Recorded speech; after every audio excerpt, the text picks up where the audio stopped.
Asociación de Radio y Televisión de la Región de Murcia. Micrófono de Plata 2017 a Telesatélite Mazarrón.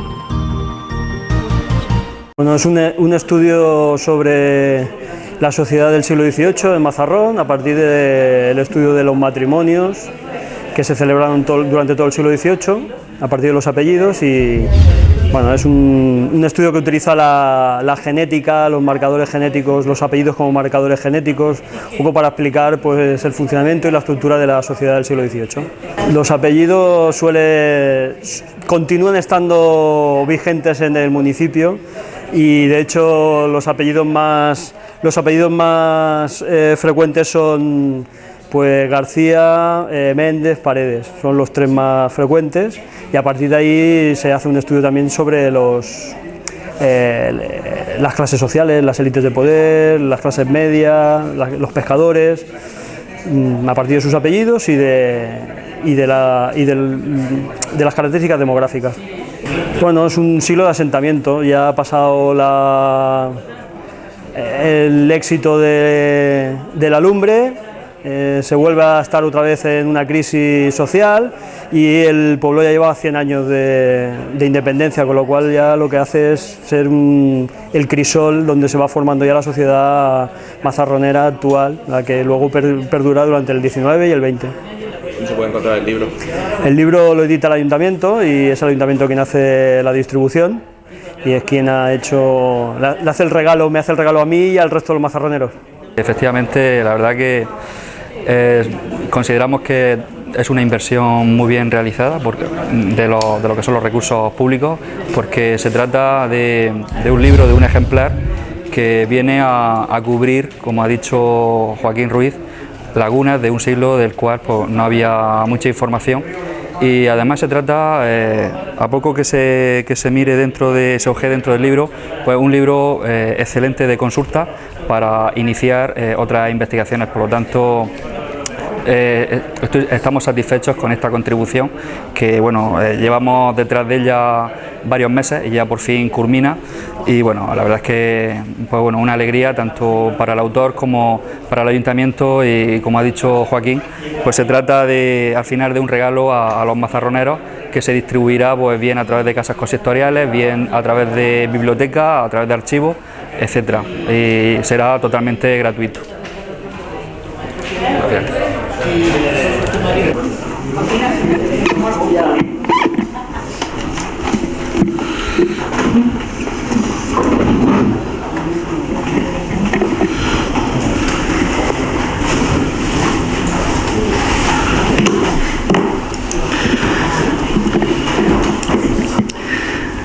Buenas tardes. Bueno, pues vamos a comenzar con la presentación de este magnífico libro, Matrimonio y apellidos, biodemografía de Mazarrón en el siglo XVIII, por el autor, por Joaquín Ruiz García. La verdad es que, bueno, pues este proyecto, que ya la verdad es que empezó hace ya unos cuantos meses, se vino planteado al Ayuntamiento de Mazarrón. La verdad es que la propuesta desde un principio pues fue bastante interesante, bastante motivadora. Y bueno, la verdad es que desde un principio pues con Joaquín también agradecer también ese trabajo arduo también por parte de la jefa de archivos en todo este procedimiento, por supuesto también al personal de casas consistoriales.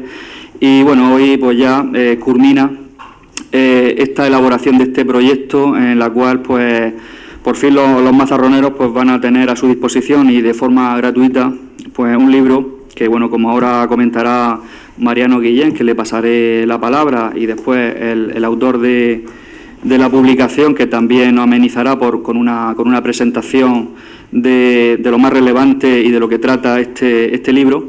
Pues como digo, es un libro que viene a abordar aspectos concretos de Mazarrón, sobre todo desde el punto de vista de los apellidos, y que viene a cubrir lagunas de un siglo XVIII, que no había información y bueno, pues al final este ejemplar, este libro, pues ya no solamente por sí mismo, sino también como un libro que va a venir a ayudar a futuros trabajos, puesto que se va a convertir en un libro referente y de consulta.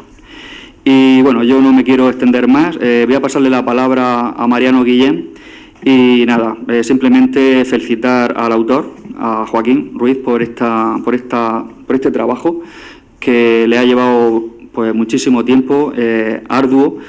Y bueno, nosotros desde el Ayuntamiento simplemente ha sido meramente apoyarlo desde el punto de vista económico y nada más. Es decir, que el trabajo realmente ha sido suyo y solamente esperar que cuando se reparta y puedan disfrutar de él, que bueno, pues que lo vean una obra de interés y que bueno, que sea interesante para todos ustedes. Muchas gracias. Buenas tardes a todos y bienvenidos a este acto de presentación del libro de Joaquín. Quisiera comenzar por lo mismo que ha dicho el concejal, ¿no? Quiero felicitar a Joaquín por lo que supone para él este trabajo. Sé que supone una gran satisfacción personal para mí también, porque es un proyecto que lo conocí desde hace mucho tiempo. En segundo lugar, quiero felicitar al Ayuntamiento porque se debe de apostar por la cultura, invertir en la cultura, y si además se trata de recuperar el legado histórico de Mazarrón, pues mucho mejor. En cuanto al libro, quiero decir que se trata de cubrir una laguna importante que hay en la historiografía local, que es el siglo XVIII. Es un periodo histórico muy interesante para Mazarrón. En primer lugar, porque está muy poco estudiado. Quizá habría que remontarse a 1981, cuando Carlos Fernández Araujo publica su Mazarrón en la época ilustrada, que es la única referencia que tenemos prácticamente de este periodo, de estudio de este periodo. El siglo XVIII podemos considerarlo en Mazarrón como una época de transición entre dos mundos, un mundo previo a la revolución industrial, a la minería, a la posterior desarrollo de la agricultura y del turismo en el siglo XIX y el siglo XX, y ese mundo que había antes del siglo XVIII, que estaba todo relacionado, todo vinculado con la fabricación de la lumbre. Mazarrón eran las casas fuertes del Marqués de los Vélez y Villena, era la fabricación de la lumbre, como he dicho, y era una economía sustentada absolutamente en la fabricación de lumbre. Pero ya a finales del 17 y principios del 18, pues desaparece esta industria por diversos motivos. No es interesante económicamente fabricar alumbre. Desaparece la tutela del Marqués de los Vélez y de Villena y digamos que la población queda un poco a su suerte, abandonada en este lugar, recóndito entonces, y Mazarrón está a punto de desaparecer. Los marqueses se van, las pedreras se cierran y los habitantes de aquella pequeña villa en los suburbios de la costa murciana pues van a quedar abandonados totalmente. Es el momento, el siglo XVIII, es el momento de buscar nuevos horizontes laborales que van a estar sobre todo vinculados también a la tierra, ¿no? En este caso no va a ser el alumbre, pero va a ser la elaboración de sosa, de barrilla, de salitre, de esparto, industrias todas ellas, como digo, que también surgen de la tierra, esta tierra maravillosa. La manutención o la forma de alimentarse va a estar también vinculada a la agricultura. Ya en aquel momento la agricultura en los grandes campos de Susaña va a estar funcionando gracias a unos ingenios agrícolas que han llegado hasta nuestros días casi, que eran los famosos tomadores de agua. Gracias a los tomadores de agua se reconducía el agua de la Rambla y hubo grandes producciones de trigo. Están documentados incluso exportaciones de trigo al arsenal de Cartagena. Y si fallaba todo esto, todavía quedaba el mar, quedaba la pesca, los boles de pesca y las pesqueras que siempre han servido para alimentar esta población. En el siglo XVIII Mazarrón también sobrevive a grandes epidemias de peste y de cólera, pero sobre todo Mazarrón sobrevive a él mismo, a su propia incomunicación, ¿no? No hubo carreteras para llegar a Mazarrón hasta bien entrado el siglo XIX, era muy difícil llegar a Mazarrón. Esto es lo interesante del libro que nos presenta Joaquín, ¿no?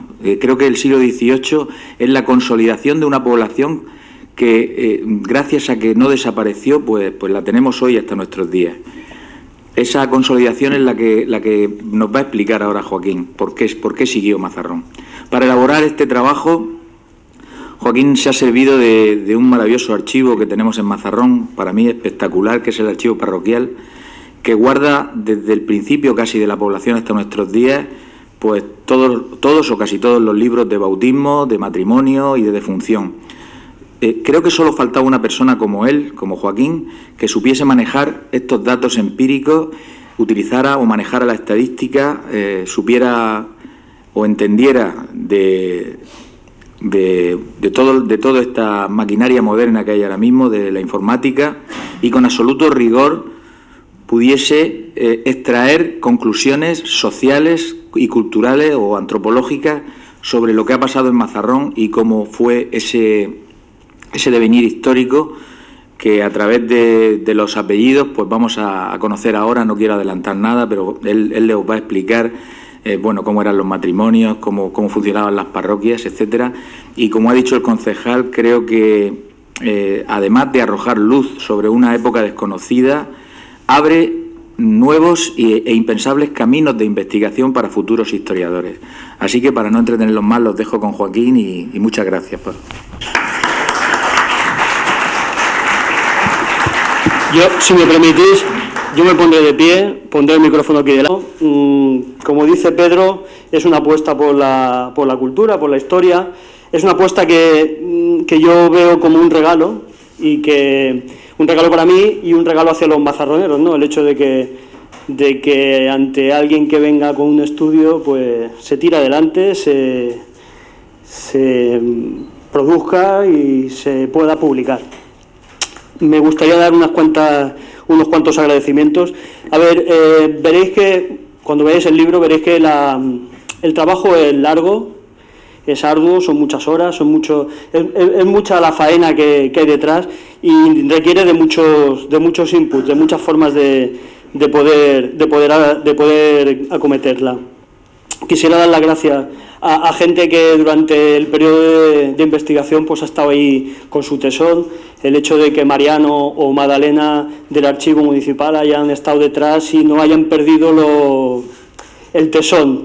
Desde la distancia, ya sabéis que yo no soy residente en Mazarrón, a veces es difícil seguir estas historias cuando se presenta un proyecto y sin embargo ellos dos han sido capaces de darme un empujón a mí y de que la cosa pudiera salir adelante y conseguir que, por ejemplo, pues que la sensibilidad de Pedro nos pudiera permitir tener la publicación preparada y hecha. También me gustaría dar las gracias a los compañeros de camino. Hay mucha gente que me he ido encontrando y me sigo encontrando. Esto es una aventura apasionante y me voy encontrando a muchísima gente, a muchísimos investigadores.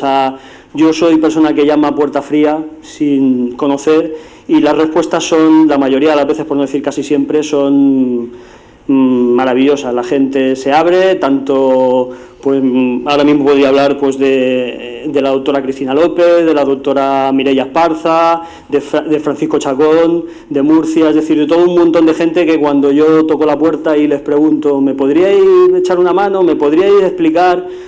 Yo no soy de ningún equipo de investigación y siempre han estado ahí detrás, que eso se agradece, sobre todo porque se aprende mucho, o con Mariano, con las preguntas que te hacen, cuando tú vas con una pregunta y te hacen 3 preguntas más, pues eso es lo más interesante, llevarse a casa más preguntas para poder resolver.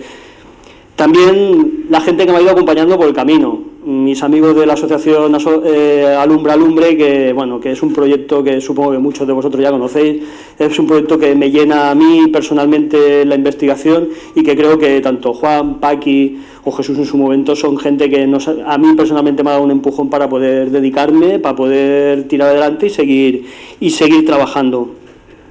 Y luego agradecer la gasolina, ¿no? El motor de verdad, ¿no? Que son la gente que está a mi lado, mi familia, mis amigos, mi padre, mi hermana y los que tienen que compartir diariamente pues estas ausencias a veces delante del ordenador o en los archivos, como son mi mujer y mis hijas, que me comparten esas ausencias y me comparten, como dicen ellas, con los muertos, porque papá siempre está ahí con el ordenador con los muertos. Pues bueno, sobre todo agradecer esa gasolina, ese cariño y ese... Bueno, evidentemente sin eso no hay forma de hacerlo. O los amigos, o incluso vosotros que estáis aquí, que un día de agosto estar aquí y tal, pues bueno, podemos pensar que estáis ayudándome a seguir y a seguir de una forma, pues eso, muy potente. Muchas gracias a todos y si os parece, los que me conocéis ya sabéis que yo hablo mucho, entonces si os parece, yo lo que voy a hacer, no voy a explicar el libro, no voy a explicar, no es un libro de cabecera, no es un libro para llevárselo a la mesita de noche, está claro, porque es un libro de investigación. Entonces, hay muchos de los aspectos que aparecen que son muy técnicos. Yo no me voy a poner a explicar. Evidentemente estoy a vuestra disposición para aquellos que tengáis cualquier duda sobre lo que aparece en el libro, ¿vale? Cualquier duda. Pero ahora a mí me gustaría más explicaros el cómo llegar hasta aquí y el qué me voy encontrando, más que el hecho de, pues no voy a defender un proyecto científico, eso lo vais a encontrar vosotros. Algunos en la segunda página, yo estoy convencido de que diréis, bueno, esto ya me lo miraré con calma, y otros quizás encontréis en algunas partes del libro algunas cosas interesantes que os puedan sugerir preguntas que puedan ser, pues eso, de alimentar el conocimiento y alimentar la mente. Empiezo con una frase. Esto, un compañero de viaje, uno de estos que me voy encontrando, me descubre pues que hay un pensador, filósofo alemán que habla de muchas cosas, con unas ideas políticas concretas, con un funcionamiento, pero habla sobre todo de una cosa, y es que nosotros no elegimos el pasado, sino que el pasado nos elige a nosotros. Y yo lo que os quería explicar un poquito es cómo me ha elegido a mí este pasado, cómo me termina eligiendo a mí y cómo me termina llevando a hacer pues lo que al final se ha podido explicar, se ha podido poner en papel. El pasado es muy tozudo y ese aparecerá siempre. De hecho, para mí, yo soy quien descubre que acabo en mi proceso de descubrir que el pasado me elige a mí. Y por qué me elige y cómo me elige, qué es lo que acabo haciendo. ¿Cómo llego hasta aquí? Como si fuera un GPS esto, como si fuera el Google. ¿Cómo llego hasta aquí? A ver, hay unas cosas que están claras para mí, después reflexionando una vez hecho. Pensar que muchas de estas reflexiones son posteriori, son una vez ya hecho todo. ¿Por qué llego yo hasta aquí? Bueno, primero hay una búsqueda personal, hay un viaje personal, hay un introducirse en mi historia y eso me lleva a seguir mirando y a seguir buscando. Hay una necesidad de no romper vínculos. Uno llega a una edad en que parece que hay cosas que se rompen, las personas vamos desapareciendo y hay algo que me dice que hay que mantenerse, que hay que intentar buscar esos lazos que me permitan afianzarme en la tierra que piso. Y por último hay una pasión por investigar. O sea, a mí me dan números, me dan datos y empezamos a hacernos preguntas y empezamos a ver dónde podemos sacarle un significado a aquello que tengo delante. Descubrir que todo eso se puede compaginar, pues es ya el no va más. ¿Por qué estos datos? ¿Por qué el siglo XVIII? Mariano lo ha explicado perfectamente. O sea, yo cada vez que Mariano habla aprendo un montón. Evidentemente hay una relación histórica. El siglo XVIII en Mazarrón pues tiene unas características muy interesantes para trabajar. Pero ¿por qué cojo yo el siglo XVIII y no cojo el XVII cuando no pertenezco a un equipo que está estudiando nada? Nadie me ha hecho una pregunta, nadie me ha supuesto una pregunta, ¿por qué no te coges el siglo XVIII? ¿Por qué no miramos en el siglo XVIII? Sino ¿por qué aparece eso? Hay ciertas cosas que para mí ya empiezan siendo muy claves. Primero, los datos son completos, es decir, el siglo XVIII está completo. Los datos para poder acceder a la demografía del siglo XVIII mediante los registros parroquiales están completos, están todos los libros, con lo cual no dejamos nada de lado. Son accesibles, más o menos accesibles, pero son accesibles, se puede acceder a esos libros. Además, el contenido que aparecen en esas informaciones son muy interesantes, explican muchas cosas demográficas y por lo tanto son muy interesantes para trabajar. Y por último, pues son significativos para el pueblo. El siglo XVIII es un momento especial, un momento de o todo, ¿no? Quedarán o caixa o faixa, o aquí acabamos todos, o ¿qué hacemos? Tiramos adelante, porque se ha hundido, como tantas otras veces, se ha hundido el pan de cada día, y ahora ¿qué hacemos? Y entonces ese siglo XVIII es una recomposición de Mazarrón, y es interesante estudiarlo, es significativo. Pero evidentemente, vuelvo a deciros, todo esto es posterior. Primero me elige, el siglo XVIII me elige a mí, es decir, yo empiezo a mirar el siglo XVIII como si estuviera leyendo un libro, y acaba eligiéndome, oye, pues estúdialo a fondo, porque esto parece interesante. ¿Con qué datos se trabaja?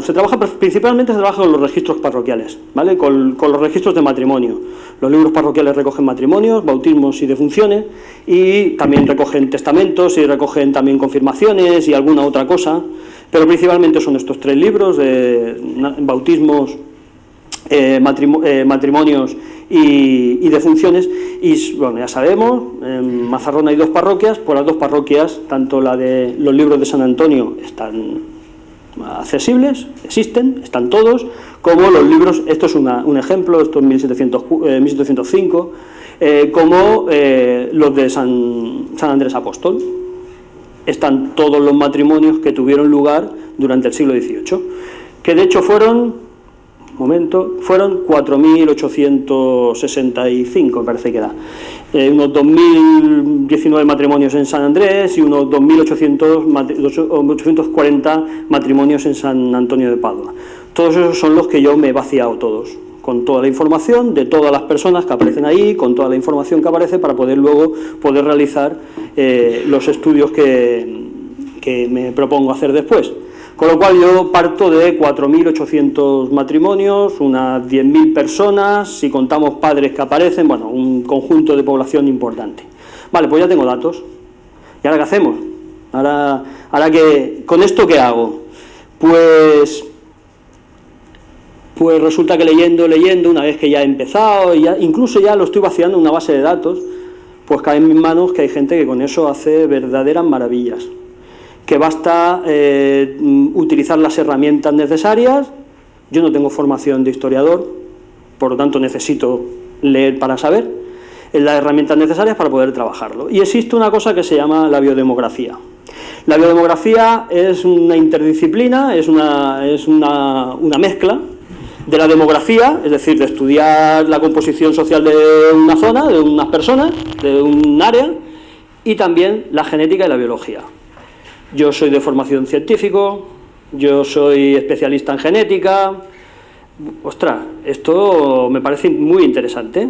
Me parece muy interesante el utilizar los parámetros demográficos como si fueran marcadores genéticos, y ver cómo las poblaciones humanas se mueven con esta información.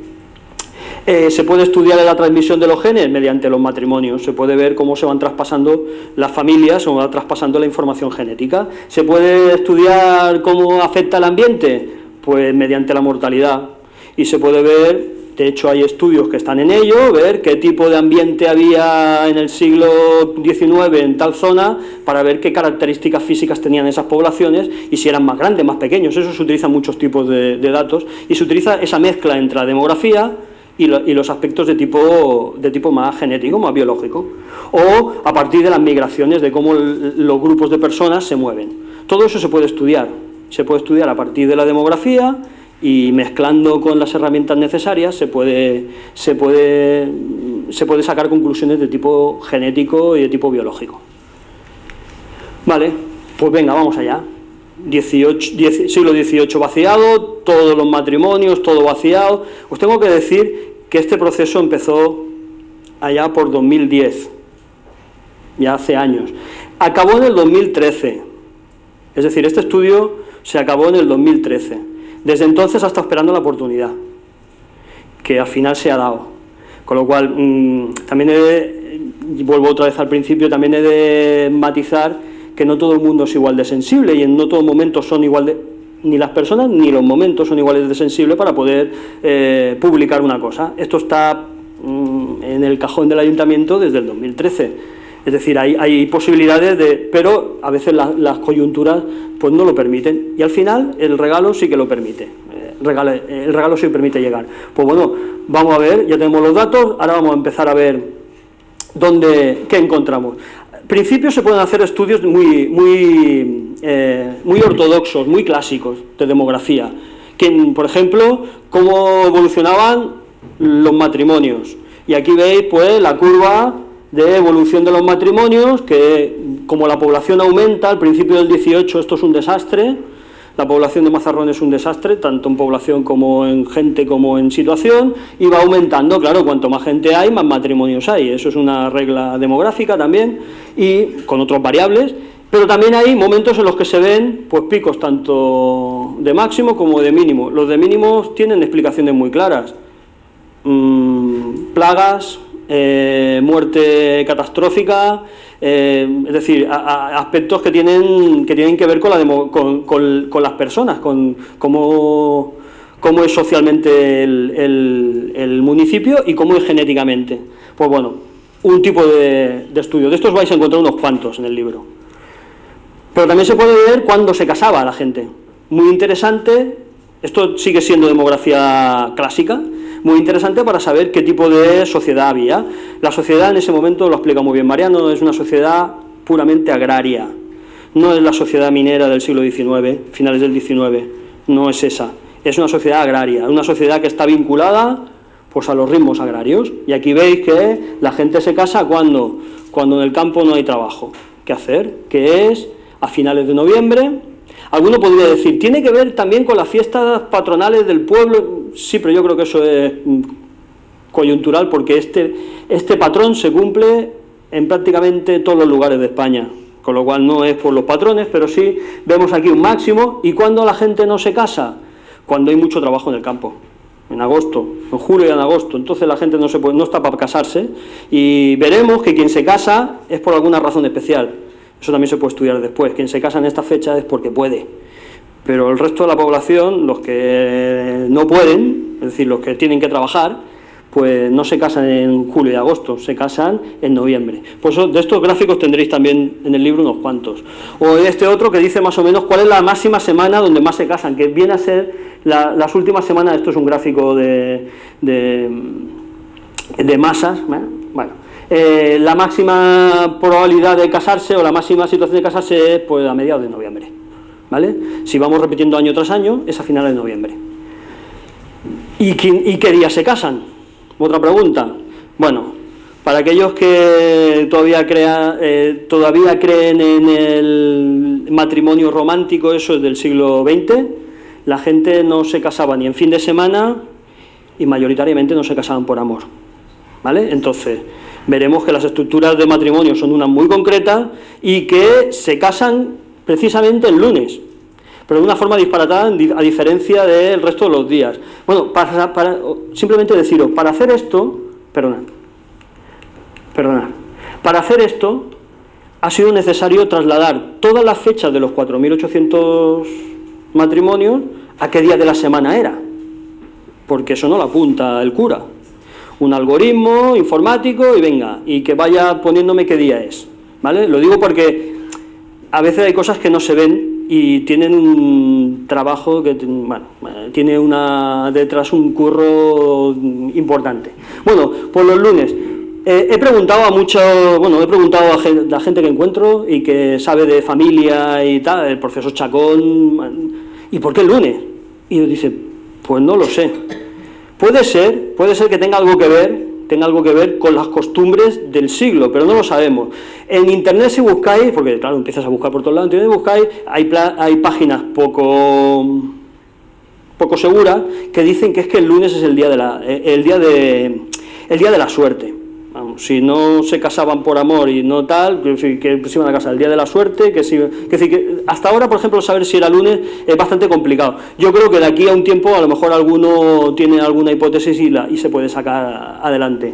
Luego estaba el domingo sí que es más, el segundo día, como veis aquí, es el domingo. El domingo es el día señalado de la fiesta cristiana, con lo cual es bastante más habitual que lo sea. Si os fijáis, la diferencia es casi 2 veces y media más de lo que tendría que haber al azar en un lunes.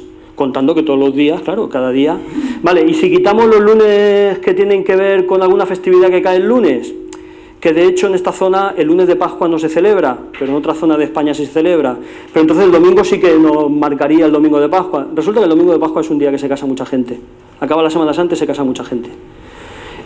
Pues el lunes sigue siendo huérfano de explicación. Bueno, pues una pregunta que nos podemos hacer. ¿Qué más? ¿Quién casa con quién? Solteros con viudas, viudas con solteros. Vale, esto sigue siendo demografía clásica. Bueno, pues lo que sabemos, lo que dan los números es que la mayoría son solteros con solteros, evidentemente, que los viudos casan con solteras, ¿vale? Y que las viudas casan con viudos o con solteros, pero normalmente de fuera del pueblo.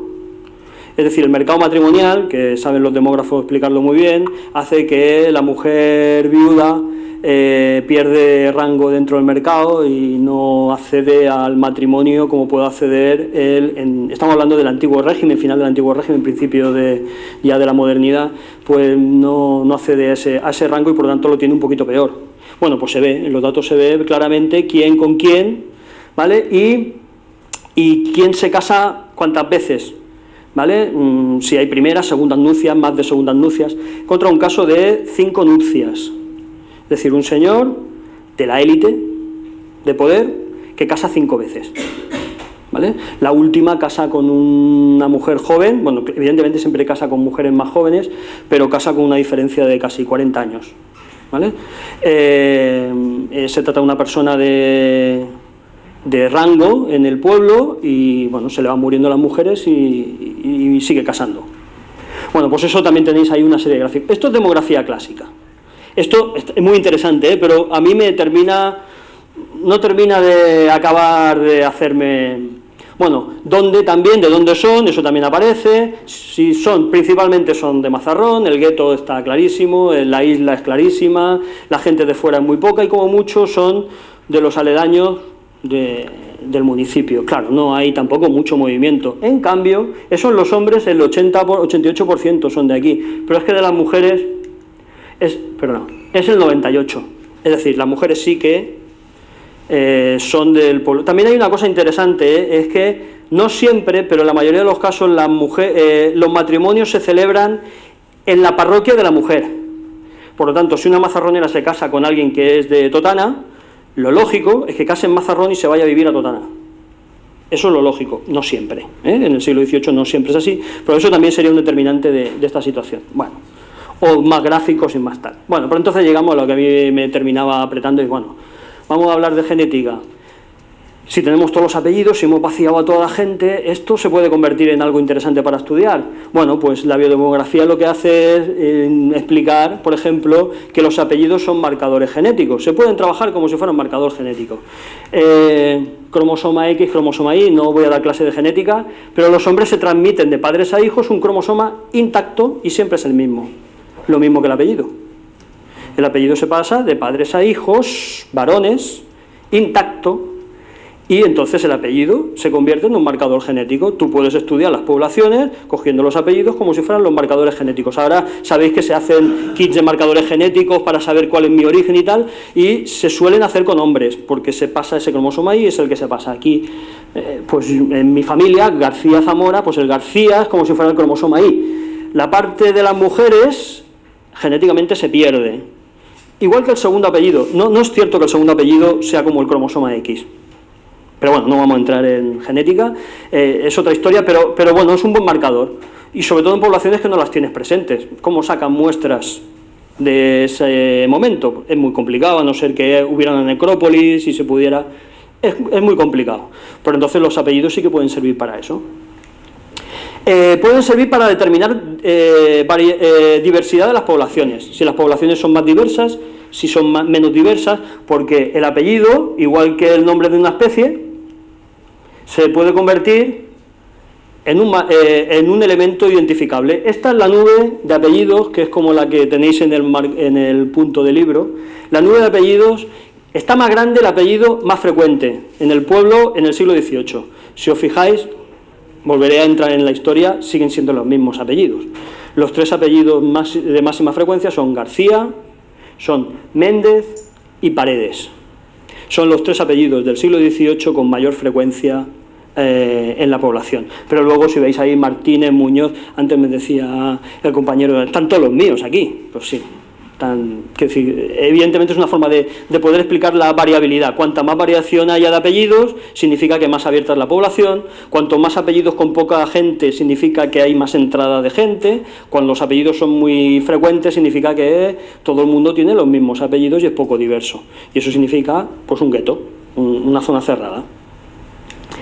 Aquí tenéis los apellidos puestos, eso lo encontraréis ahí en el libro. Podréis buscar los vuestros si sois de Mazarrón. ¿Vale? Y aquí tenemos los de la población y aquí tenemos los de San Andrés de Apóstol y San Antonio de Padua, porque las dos parroquias, aunque no lo parezcan, aunque estén juntas, tienen diferencias, más vinculadas al campo, es decir, a las pedanías, que no al casco urbano, que les separa simplemente una calle. Es decir, San Andrés y San Antonio están separados una calle. Es decir, las poblaciones serían tan diferentes. Ya Ferrandis, como explicaba Mariano, Ferrandis dice que la población de San Andrés es más conservadora, hay menos artesano, mientras que la población en la parroquia de San Antonio, que está pegado, pues es más abierta, con más gente de fuera, con más, ¿cómo decirlo?, con un poquito más de savia nueva, ¿vale? Pero tiene mucho que ver también con las pedanías que están adscritas a cada una de las parroquias, porque aquí no se estudia las pedanías, se estudia el municipio entero, con lo cual pues no es lo mismo, voy a decir, las Balsicas que a lo mejor pues la Majá. Son situaciones muy diferentes y puede ser que sean de parroquias diferentes, con lo cual eso influye bastante. Vale, los apellidos también me permiten estudiar mutaciones, una cosa que en genética es muy interesante de estudiar. ¿Por qué? Pues porque las mutaciones se dan y se pasa de un acosta a un costa, o de un costa a una costa, de un mulero a un molero, un molera. Eso son mutaciones, y en genética significaría lo mismo, pasar de la adenina a la guanina, la timina, con lo cual se pueden utilizar esos apellidos como marcadores y ver cómo van cambiando. ¿Quién es el agente que produce la mutación? El cura. O el uso, que eso es muy importante, el uso. Es decir, pasar de costa a costa seguramente tiene que ver con el cura que lo apunta, pero también con el uso que se hace en el pueblo de ese apellido. Entonces, eso puede ser interesante. Yo esto no lo he trabajado, ahí está dejado, se puede trabajar, hay que rehacer caligrafía y ver caligrafía, pero también es muy interesante, pues a partir de un libro, poder tener datos genéticos de una población. Vale, y lo más interesante. Los apellidos permiten estudiar la consanguinidad, quién casa con quién y si son familia. Vale, hay un principio, hay un tipo de estudio en biodemografía, esto es lo más importante en biodemografía, se llama isonimia, es decir, que dos personas que comparten un apellido, según unos parámetros concretos, están relacionados entre ellos. Claro, ahora diríais, hombre, de García somos muchos y no todos tenemos que ser familia.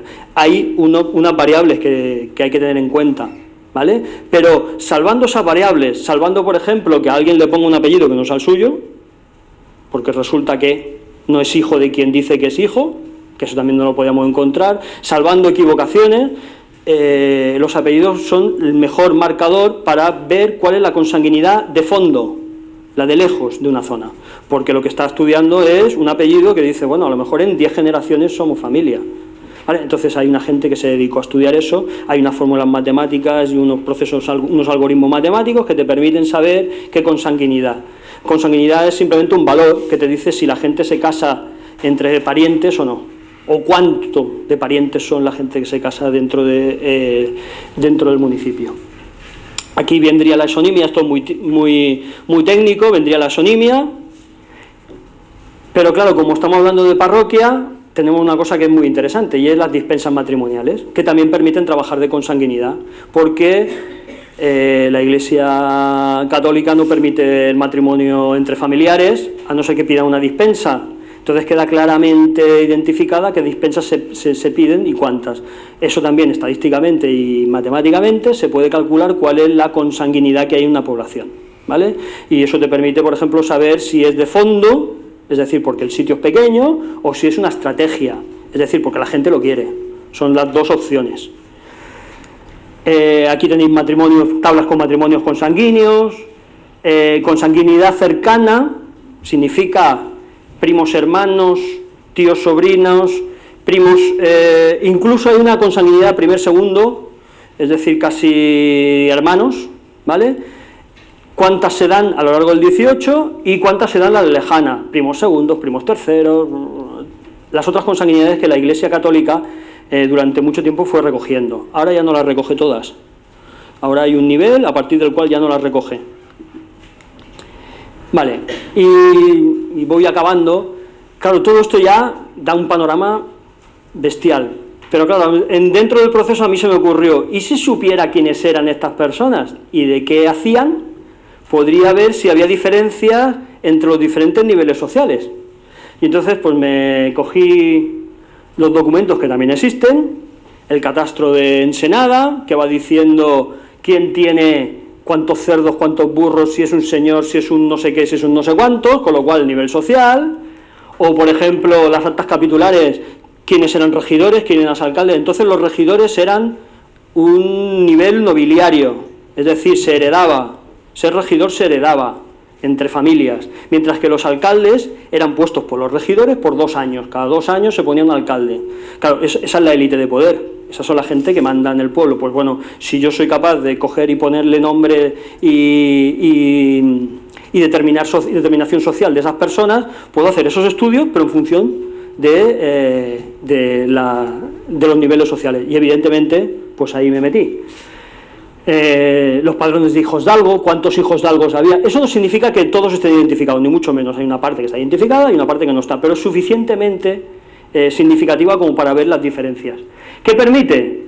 Pues mirar, aquí está la clase media, la élite de poder, la clase baja y los pescadores. Pues no casan en el mismo momento. La mayoría de la población casa, cuando medíamos la población, casaba como la población baja, claro, los que son más. Pesan mucho más y hacen que el gráfico quede de una forma concreta.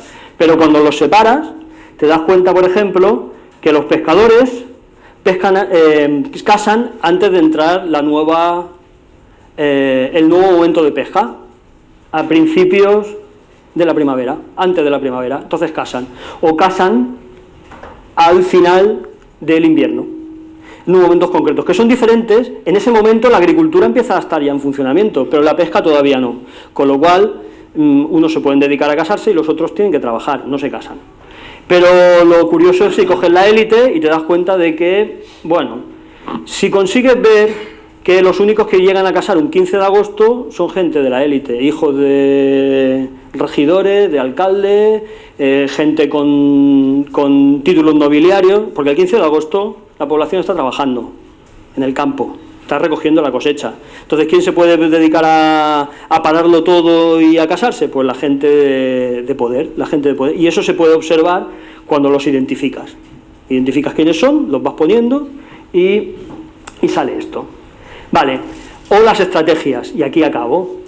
¿Quién casa con quién entre los linajes, por ejemplo? Y aquí tenéis los linajes de poder, los 5 linajes de poder del siglo XVIII, Vivanco, Lardín, Zamora, García, Granados, Paredes, los 6 linajes. Pues casan entre ellos, y solo entre ellos. Sí que aparecen más, fijaros que con 5 apellidos ya son el 60% de la población. Es decir, poca cosa más hay ya fuera de eso. Porque habría muchos apellidos, hay más de 250 apellidos diferentes en el municipio en ese siglo, con lo cual significa que la consanguinidad es aquí. ¿Y eso qué significa? Pues que las élites de poder tienen una consanguinidad que no es de fondo, es estratégica. Casan para mantener el poder, mientras que el resto de la población casan con parientes, pero porque no hay otros, porque la población se acaba. Porque la población está en una zona cerrada y con lo cual es un gueto cerrado, con lo cual te tienes que casar con parientes, porque es que no hay más, porque al final todos son parientes. Pero en cambio las élites de poder buscan casar entre situaciones de alta consanguinidad. Y eso se observa pues identificando y estudiando esos matrimonios. Voy acabando con esto. ¿Qué acabamos con todo esto? Bueno, ¿qué relato, qué conclusiones? Bueno, se adivina una estructura no nueva, evidentemente ya tanto Ferrandis como incluso Mariano, que tiene sus estudios anteriores al siglo XVIII, es una estructura social muy cerrada, muy endogámica. Bueno, pero aquí con números se ven. Lo que sí que es interesante es ver que todos esos grupos de apellidos aparecen en esas 400 familias de colonos que en el siglo XV aparecen aquí con los señores de Villena y los señores de Vélez. Con lo cual, continuamos teniendo un continuo entre aquellas 400 familias y lo que queda aquí. Es decir, aquí llegaron y se quedaron. Podemos pensar porque estaban bien o podemos pensar porque no podían marchar. Eso socialmente yo creo que hay más para la segunda, es decir, imposibilidad de irse a otro sitio y convertirse en una zona cerrada. Hablaba Mariano de que esto es un gueto, es que esto es un gueto. El mar, los berberiscos aquí al lado, Cartagena apretando por un lado, Lorca apretando por otro, la minería cuando funciona, esto se convierte en una zona súper cerrada y en donde la gente que sobrevive son los que están aquí y entre ellos se casan. ¿Qué otras cosas? Puede explicar cosas posteriores. ¿Qué pasa luego en el 20? ¿Qué pasa con las llegadas de oleadas del siglo XX con los mineros almerienses? Cuando el boom de la minería a finales del siglo XIX, pues se pueden explicar ciertas cosas. ¿Qué pasa con esa población? No sé si en el libro veréis, la población de Mazarrón aumenta un montón en el siglo XIX y de repente vuelve otra vez a caer con toda la crisis de la minería y después de la guerra y la posguerra. Y si miran, la curva es una continuidad y lo único que es especial es ese aumento. Es decir, la mayoría de los que vinieron se fueron y se llevaron gente de la zona, evidentemente. Los que se fueron no fueron exclusivamente los inmigrantes almerienses, también arrastraron a gran parte de la población de Mazarrón. ¿Qué más puede permitir? Yo lo lanzo por ahí. Se podría hacer un estudio genético de verdad, entre comillas, y de buscar varones con apellidos y linajes mazarroneros y comprobar de dónde vienen. Sabéis que ahora hay técnicas que permiten fácilmente que te localicen la área geográfica, probabilística, de dónde son esos apellidos. Yo siempre lanzo una teoría, yo creo, al menos por lo que leo de Mariano, lo que leo de la gente que sabe. A ver, la gente que llegó aquí, esos 400 que llegaron aquí, la mayoría evidentemente eran de la Castilla del norte, ¿vale? Y no sé si cántabros, si astures, no sé, pero del norte, de bien del norte. Y son la gente que repobla la zona. Pues se podría estudiar, a partir de estudios de este tipo, más estudios genéticos, se podría, pues si alguien le diera la vena de poder saber, se podría. Y luego, ¿qué más de todo esto? Pues que vosotros lo sepáis. Que esté ahí, que esté a vuestro alcance, que os pueda servir para haceros preguntas de vuestro pueblo y de vuestra realidad y que os entre, para mí, que os entre esa necesidad, pues de, bueno, pues si puedo saber más cosas, pues mejor. Y ahora, si me permitís, voy a cocinar, en un minuto voy a cocinar lo que mis becarias, mis dos hijas, os han preguntado, ¿vale? 2 segundos, voy a intentarlo.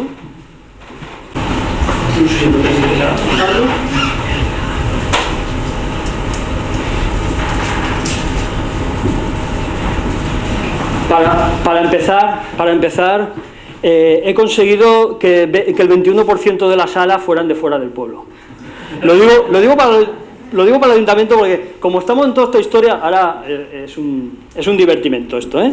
Como estamos en esta historia, el otro día recordaba, gracias, el otro día recordaba pues que últimamente con lo que vamos haciendo, desde la asociación, desde tal, pues hay gente que dice, pues yo quiero ir a Mazarrón, y aparece un autocar de descendientes de Mazarrón. Quiero decir que vamos atrayendo a gente, y eso la cultura también tiene, no solo ballenas, que también tenemos, ¿no? Últimamente tenemos ballenas en la bahía, pero también que venga gente de fuera, porque eso es un bien preciado para el pueblo. Ya es suficientemente atractivo el pueblo, pero bueno, si vamos atrayendo gente con intereses de este tipo, me parece muy interesante. Bueno, el 21% son de fuera, el 78% soy de aquí. Y ahora voy a coger... Sí,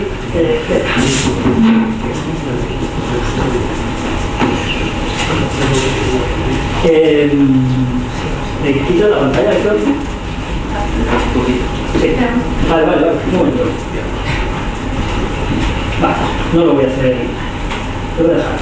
Mirad, Os han preguntado los apellidos, los que sois de Mazarrón, los apellidos que teníais. Bueno, pues evidentemente las cosas no salen de otra forma, no salen diferentes. ¿Cuáles eran los tres que os he dicho? García, Méndez y Paredes. Bueno, pues, perdonad, si veis, García, Méndez, Paredes, no tenemos en la sala. Pero hay muchos, sabemos, a verlos, haylos, y muchos, muchos en el pueblo. Bueno, esto es un divertimento, evidentemente no somos representativos de nada, no somos representativos de una muestra, pero la facilidad que los apellidos y el estudio de la genealogía puede permitir para estudiar sociológicamente un conjunto de personas, pues queda evidenciado. Yo tenía preparado aquí, para poder comparar, lo que pasa es que no se puede comparar, para poder comparar los dos gráficos. Vale, vuelvo aquí. Para poder comparar los dos gráficos. Y estas son las proporciones del siglo XVIII. Quería poner aquí la del siglo XXI, Dios mío, la del siglo XXI, pero bueno, no es necesario. Si os fijáis, García, Paredes y Méndez, seguido muy de cerca de Martínez. Martínez es el apellido más común en la comunidad murciana. Martínez es el apellido más común en la comunidad murciana. Yo os tengo que confesar que... No, ahora diréis, es una tontería. Sí. Yo cuando veo cierto apellido en algún sitio escrito, yo digo, este o es de aquí o de 30 kilómetros de allí, no hay más. Y sobre todo los binomios, que eso es muy interesante. El profesor Chacón quiere hacer un estudio sobre las relaciones entre nombre y apellido. Yo os tengo que decir, por ejemplo, que Blas Pérez, Blas Vera, se repiten hasta la saciedad, que por ejemplo Ginés Navarro es un binomio que se repite pero constantemente. Pues claro, si conocemos gente que se llama exactamente así. Es curioso, tiene que ver con la herencia del nombre, que se hereda el nombre del abuelo, ¿vale? Claro, pero podría ser también muchos Andrés, porque Andrés es el patrón de Mazarrón, o Antonios. Bueno, hay algunos binomios muy interesantes. Bueno, pues aquí veis que algunos se van repitiendo. Y la mayoría de estos no son élite, es el pueblo. Lo digo también porque hay gente que a veces se me acerca y dice, entonces yo soy Paredes, yo tendré familia de la élite. Pues puede que sí, pero lo más seguro es que no, porque es que se repetía mucho esos apellidos. Puede que sí, además tampoco tiene mucha importancia, entre comillas, pero bueno, tiene importancia para cada uno, para sí mismo. Pero sí que tiene esa relación directa con el binomio y la zona, ¿vale? Vera, también están los primeros puestos por ahí, Morales, bueno, ya lo veis, Jorquera, bueno, apellidos que os sonarán porque son los apellidos del pueblo, ¿vale? No hay ninguna novedad en todo esto. Bueno, yo estoy a vuestra disposición, me lo paso muy bien. En muchos momentos, cuando vosotros me decís, ostras, esto que has hecho igual, entonces cuando a mí me reactiva y me lo sigo pasando muy bien. Y nada, espero que el libro, vuelvo a decir, espero que esta noche no se lo lea nadie. Podéis ojear el final, lo podéis ojear, el principio, que es donde está un poco tal, lo del medio lo podéis mirar y luego ya algún día nos ponemos. Algunos gráficos son muy interesantes, seguro que hay gente que tenga inquietud demográfica, hay algunos gráficos muy interesantes, algunos datos muy interesantes. Bueno, pues nada, esto es lo que os quería explicar. El libro para mí es un privilegio que haya acabado. La gente de la imprenta ha sido extraordinaria, la gente desde aquí, desde las casas consistoriales. Bueno, nada más que tengo que decir que muchas gracias y que si alguien tiene algún interés de alguna cosa, hablamos ahora o cuando queráis. Yo hablo mucho. Yo normalmente, si me preguntáis, hablo mucho, ¿vale?